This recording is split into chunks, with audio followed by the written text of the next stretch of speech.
This show is brought to you by United Healthcare because we believe in the power of volunteering. Hello everybody, thanks for watching Project Volunteer. I'm your host Randy Lanham along with my friend Teresa Rowe. Teresa. We got an exciting show. This is a little bit different than normal shows, right? It is. A lot of times we go into nonprofit organizations, as you know, and we kind of find out about that organization and we walk in the shoes of a volunteer for a day. We thought it'd be fun to do kind of a different kind of episode where we're featuring people that don't necessarily go into nonprofits. They kind of come up with ideas on their own, God-inspired ideas. And we're calling this episode, what was the name? It was a cool name you came up with. Home-inspired volunteering. You like that? Home-inspired volunteering. I do like that. So we got some great stories we're going to share today, right? Yes, and you're up first. This was exciting, Teresa. My family, my wife Kristi actually was inspired by this idea. Her mom lives in a local nursing home and she thought, how cool would it be if we could find some local women to donate some jewelry and then donate that jewelry to the nursing home, and the ladies there could have them a jewelry party. Could go in and pick out jewelry, earrings, necklaces. Women love jewelry. They love accessories. They do. I remember you saying that before. So they did. It's just a great story. We're going to let you listen to it right here. Thanks for watching. Have you ever wondered what nonprofit organizations do or about all their different volunteering opportunities? Or what about hearing testimonies from the recipients of their care? Join us on our journey as we walk in the shoes of a volunteer for a day and find out about some amazing organizations that are literally changing the world. And along the way, meet some true surprising heroes making a difference in the lives of others as we feature another Project Volunteer. So this has been a lot of fun for us to do as a family, and it started with you, Kristi. So tell us about this project. Well, it started with Mama having to go into care this year, and with the pandemic and, you know, the visitations being, you know, restricted, and you all hadn't been able to get out much and see family, and so it was just pulling on my heartstrings, and I thought, what can we do to help them? Because you know that the staff is so tired, you know, and they're dealing with sickness and, you know, and their personal families, and I just thought, what can we do to help alleviate a little load or to bring a little joy, you know? And so I just put out a Facebook post one day, and Mama's upstairs at the Carmel home, right? And I was really just thinking about that, and I just said, hey, you know, would anybody got any extra jewelry? I'm thinking about, you know, doing a little party. And I mean, it got shared over 125 times. And it just grew and grew and grew, and it actually grew beyond just the upstairs of the Carmel home, didn't it? Yeah. So we've been able to deliver to the majority of places around Owensboro, and we're continuing to deliver. Oh yeah, it was crazy. I remember you getting the first few bags in, and what was cool about it is we got to sit around as a family and do this together. So it was a cool family volunteering project. I love that. We get to do that. But I remember a couple bags coming in, and the next day 10 bags coming in, and then the next day there were boxes and stuff, and in this whole dining room area. It was crazy, but in a good way. But then you was able to also partner with other people. Tell us about that. Yeah, so, you know, like I said, it just kind of grew. It was beyond us. It was a God thing, honestly. Not only was there jewelry donated, but then people stepped up, and, you know, we wanted them to look pretty. So some people would put them on cards for us, you know, and so they would, you know, come and pick those up. And like I said, it grew beyond us, because immediately whenever I posted it, and it was shared, I thought, I mean, I don't know all these people. Do we want them to come to our house or do we not? And Donna Southard at Crazy Me was like, heck yeah, you know, I'll be a drop-off. It's a great centralized location, and she's so good at supporting our community. So Crazy Me is a local store. Yeah, it's a local boutique store, and so they were a drop-off. Well, actually, they were the drop-off, and so I mean, they would have boxes and boxes and I would have to go every day, because like they couldn't contain more than a day's worth of donations when it was going on. People in general want to help other people. They're looking for ways, and I feel like you just gave them that opportunity, and they were so happy to do so. You know, some people reached out to me and said, hey, I can put them on cards, and then Time Savers are a local organization here that works with the elderly a lot. They said, hey, we'll help do some, and they'll contact some of the facilities. Because like I said, it grew beyond the Carmel home. So we had to make phone calls and say, hey, this is just something, would you like? Or how many residents do you have? And, and organize drop-offs and stuff. And she did some publications for us, and so we called it the Sparkly Senior Soiree. And the tagline, Mama, it's funny, it says, jewelry takes people's minds off your wrinkles. So it was a fun project, and it has nothing to do with me. It happened, God gave me the idea for whatever reason, but I mean, there's no way. I mean, I'm one person, but look at all the people that came together. And I cannot even imagine what joy all these different locations, when they're having their jewelry party and getting to go and pick it out and wear it, how much smiles, how much happiness it brought. What about you, Sandra? I mean, can you imagine you and your friends being able to go in and having a jewelry party? Wouldn't that bring you some joy? Yes, it would. Yes, it would. You got an awful special daughter here. I sure do. She's very special. And then the grandkids that help, and your favorite son-in-law, of course, right? Absolutely. Absolutely. What would you like to say to all the people that either donated or worked putting together these packages or whatever they had to do with it? What would you like to say to those folks? I would like to say, first of all, that I'm so grateful for the opportunity to be a part of something like this. I am so grateful that I can have even just a small touch on it. I think we got some work to do, right? We have delivered a lot of stuff. Most of it's gone, but we still have a little bit to do. So, Kristi, why don't you tell us what we're doing here? Okay, so what we do is that we stuff them in the bags, and we put the jewelry. Is it one piece at a time? No, we get them as full as we can. Oh, okay. And then they'll be full. So I'll have bracelets over here. Okay. I got some bracelets. All right. So I'll start a bag with the bracelets. Okay. Right? You want to do necklaces? I'll do necklaces. Okay. Yeah. All right. So There's some right there. Okay. I'll do some earrings. And what you got? Some scarves. All right. She's got some scarves. Yeah. Welcome to the next segment of Project Volunteer. I cannot wait for them to see this segment. I know, bags of love. Very cool story. It's pretty amazing. Helga lost her husband, and she did not want to sit around her house and do nothing and feel down and low. So she prayed about it, and Bags of Love came along, and she just immediately started getting volunteers together to help children at risk. Those children that are taken out of their homes, they're not allowed to bring anything with them. Right. This is a really cool story. This is something that people can do in their own homes, in your own town. Hope you get inspired by this story. Thanks for watching. Helga, you've got an amazing ministry going here. I want to hear all about it, but I want to hear first how you got started and why. I got started 7 years ago. That is after my husband passed away. My husband passed away, and I just had to have something to do. And I didn't want to sit on the couch and be depressed and feel sorry for myself. And I know children need so much help. There is so much suffering going on with the children. And so I had the opportunity to find out about this program, this outreach program. It's called, it's my very own Bags of Love. And the church furnished these 2 rooms for me, and I just got started. I mean, you just started.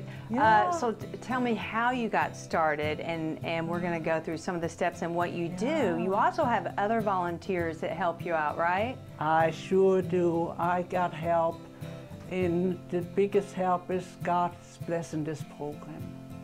Absolutely. He has given me the energy and the know-how to do these things. And I just love to see a smile on the children's face when they get a bag. What are the ages of children that you give these bags to?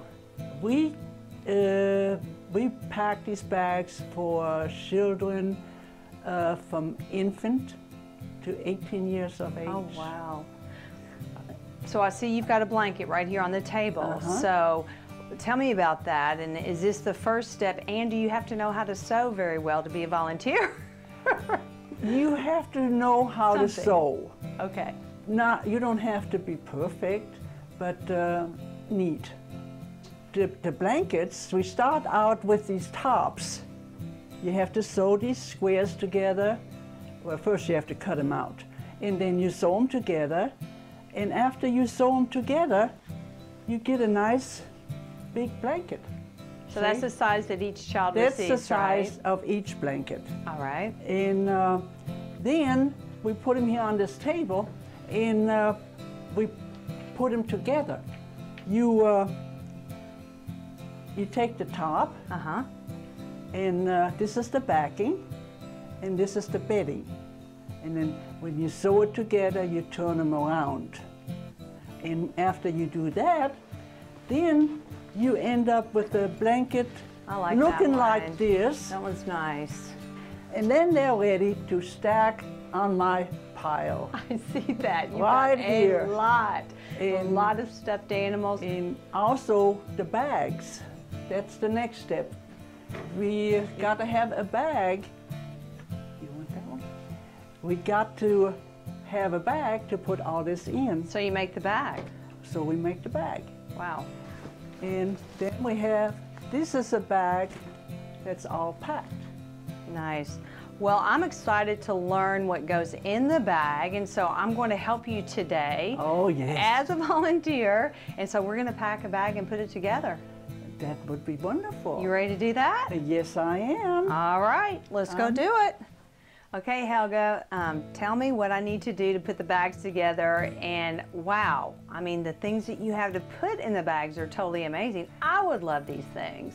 I love Minnie Mouse. We're trying to put a smile on the children's faces when they get one, because, you know, they're taken out of their homes, and they need something they can call my own. That's right. And how we start usually with the plastic bag, All right. and put the toiletries in there. Okay. Put the toiletries in there. That would be the toothpaste and the brush and the comb. Yes. All right. But there's a certain way you usually just have to stand it up. I got a teenager here. He gets this. I have and he 4 gets to his 7. deodorant. Oh yes, they need that deodorant. And yeah, and then they get a spongy. Okay. If it fits in there, you put it in there. Sometimes it does not fit in there. And I also have toothbrush and a little comb for a young man. And then we zip them up. And then we start on the bag. Okay. Nice. So Everything is so coordinated. I'm gonna just lay mine over here for now. And you're putting together age 13 to 17 right there. Yes. And then I have a little girl over here. So what do we put in the bag first? So that goes in the pocket, right? The blanket. Well, okay. this little letter goes in the pocket. Okay. What I do is I take the blanket and fold it in half. Okay. And so we put the rest of the stuff on top of it. It goes in the bag. Look at this beautiful bag. I love that. Look at this. I know, everything is homemade. I mean, it's very special to know that someone made that. Yeah, we make everything from scratch. Put it in there. Put it on the very bottom. On the bottom. Okay. But kind of standing up, you know. Okay. All right. Yep, you do a good job. I'm trying. Okay, and then we take the toiletries. Okay. Put them down on the side. All right. Make sure it's all the way to the bottom. Got it. And then I normally take the game, or you have a game too. And a jump rope. And nice. a jump rope, yes. And we put it on the other side. Okay, that makes sense. That helps the bag to stand up. Mm-hmm. I love the way you're so detailed. And you do everything with excellence, and you know, God wants us to do everything with excellence. I love that. Well, I thank the Lord for giving me this talent because He wants us to use our talent. That's right. You know? That's right. Okay. For His glory and to bless others. Okay, I've got the books. I've got some Go Fish, and I love crayons. First, Helga, tell us an inspirational story about, you know, a child or a teenager that's received a bag. yes, I heard about this young man. He's about 13 years old, and he went into foster care. And they were sitting on the couch, and he just kept holding on to the bag. He didn't want to let go of the bag. And his excuse was, it's mine, it's made for me. Wow. And I gonna cherish it. So when it was time to go to bed, he wanted to take the bag, and he took the blanket out. He took the blanket out and went to the bedroom, and the lady, the foster mother, told him, said, well, we got blankets on the bed. You don't have to take that little blanket. He said, yes, but this was made for me. Oh. I want this blanket, and I want to sleep with it. Wow. So he slept with that blanket, and he was 13 years old, and he was tall. It meant a lot to him that someone made it. It meant a lot, and that's what we're trying to do, is we're trying to give these children something they cherish, they want, and most of all, when they take the toys out, put a smile on their face. That's what we want. We want them to smile and be happy because they've been through a sad situation, you know. The last part for the bag is an animal, and I have picked a bear. Okay. What did you pick? Well, I was debating between Minnie and Mickey, and I'm thinking since Minnie is in the bag, I have to pick Oh, Mickey. pick Mickey. I have to. Okay. So she has So, Mickey. see, So what do you? how are we going? You're gonna put him in there, Okay. or her? Yeah, him. And then Put the arms you out, put- maybe, probably, yeah. for Mickey. Put the string right under the arms. And Okay. now this one, well, he can put his arms out too. And then you I just love pull the the bear. string. Just put the string and kind of tie him up. Cute. Well, I think they will absolutely love these bags Hey, of how love. you like I that? love the way yours turned out. I also like Mickey. Well, Mickey looks very nice there. Helga, thank you so much for sharing with us the ministry and why you started this, and the children that benefit from this, and I really appreciate it. Well, it seems like God is providing for you in this ministry, and maybe someone that's out there watching, maybe it will encourage them to start something in their community as well. Yes. Help one another. Love thy neighbor as thyself. That's right. Well, thank you, Helga. And I thank you so much. Thank you. So Teresa, next segment, the community boxes. They are popping up everywhere, all around the country. I think they've been around for a while, but in our community, we've really seen them over this past year just pop up everywhere. Basically, it is a box that people put in their front yard, a lot of times by the roadside, where people can donate food and different things. And even clothing. Clothing. And also people in need can go there and get it. So you can go donate it. If you have extra, you can go get something if you're in need. And we can all do that, right? Very easy thing for anybody to do anywhere that they live. This story coming up is pretty cool. It is. So let's take a look at it. All right, thanks for watching. All right, Rebekah and Justin, how did you start the ministry that you're doing in your neighborhood? Well, it started about probably 12 or 13 years ago.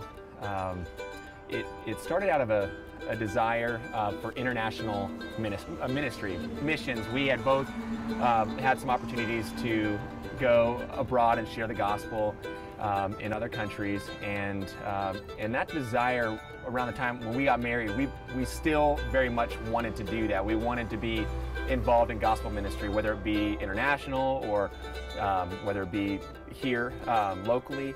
And And it really kind of came out of a conviction that if we wanted to figure out if we could be useful abroad, we knew we had to be busy doing the same work locally. And so I would say that it was kind of through that inspiration, and one main verse that comes to mind is John 1:14. The Word became flesh and dwelt among us. And so we see that picture of Christ in exactly what Jesus did, dwelling among the people, serving, resting his head where everybody else did, and being around people, living with people, eating with people. And so we're inspired by what Christ did for us on our behalf, and believe that we wanted to be involved in doing a similar kind of ministry in that regard. And your whole family is involved in your ministry. You've got some beautiful children here. Rebekah, tell me about some things that you do within the ministry. Okay, well, there are a few kind of big events that we do. Mostly it's just life on life, the daily conversations, the daily interactions of speaking with our neighbors and spending time. But a couple of the big things that happen here are we do a vacation Bible school right here on this side yard. And all the children from the neighborhood come, and they're not able to make it to a church on the other side of town, so we bring it to them. It's something they look forward to every year. It's really fun and just a big opportunity in this neighborhood. So people just show up in your yard? Yes. All right. Yeah, we might have We'll 150 kids a people. night, Yeah. lots of volunteers. Again, just bringing Vacation Bible School to them, and very much making it fit their culture, their language, kind of what would interest them. All right, tell us about your community box. I mean, it is so awesome that you have something right here in your own yard where people can stop and get what they need. We see right here on your porch where people drop things off. They just bring it up and put it on your porch, and then you put it out there, or how does that work? It's really, the box it fits really perfectly with a lot of the other things that Rebekah mentioned. Because, like even with the Vacation Bible School, how that's held here in our side yard, it really gets the community involved too. So people who donate come, it's not just from within our church, although our church is, we couldn't do what we do without the help of Heritage Baptist Church. But there's so many involved in the community, people who don't even go to church in some cases, and they help to supply with food and all kinds of items that make these things possible, whether it's the block parties or the community box. We will see on a lot of times the weekends, families will come. They'll get their children involved as well, and that's one of the ways we've promoted it. Get your families, get your kids involved, let them be a part of something outside of themselves. And so we'll see a minivan show up, people we don't know, and sometimes people we know as well, and they have their kids stock the box, and then they just drive off, not looking for they don't even make contact with us. We have to go out a lot of times and just thank them for their contribution. Right. So do you have an inspirational story you want to share about how the box has impacted someone that you know? Yeah, there's a lot of stories that just kind of, they're very similar, and just there's so many over time. But within the past several months, there was one time where I was doing a little work in our front yard, and a gentleman came to the box, and I noticed he was looking for some items, and I asked him if there was anything else that maybe I could help him with, or that was not in the box that he was looking for. And he said no, that there wasn't, but he thanked me for having the box here in our community, in our neighborhood. And he began to weep. He just cried because it meant so much to him that he knew that he could come here, and that there was always going to be items in that box that he needed. Well, I'm ready to put some things in the box. Can we do that? Thank you so much. Absolutely, and your family, your beautiful children are going to help us as well, right? They'll be happy to. Okay. All right. All right. You guys want to go?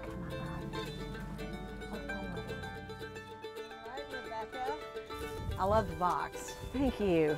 So I've got some donations. Great. So do you want me to unlatch it here? Yeah, let's just go ahead and fill the box with these. This is such a precious commodity during the cold weather, to have something warm, coats and blankets and gloves and socks are such a blessing in the cold weather. Okay, we've got some hats. We just put those there.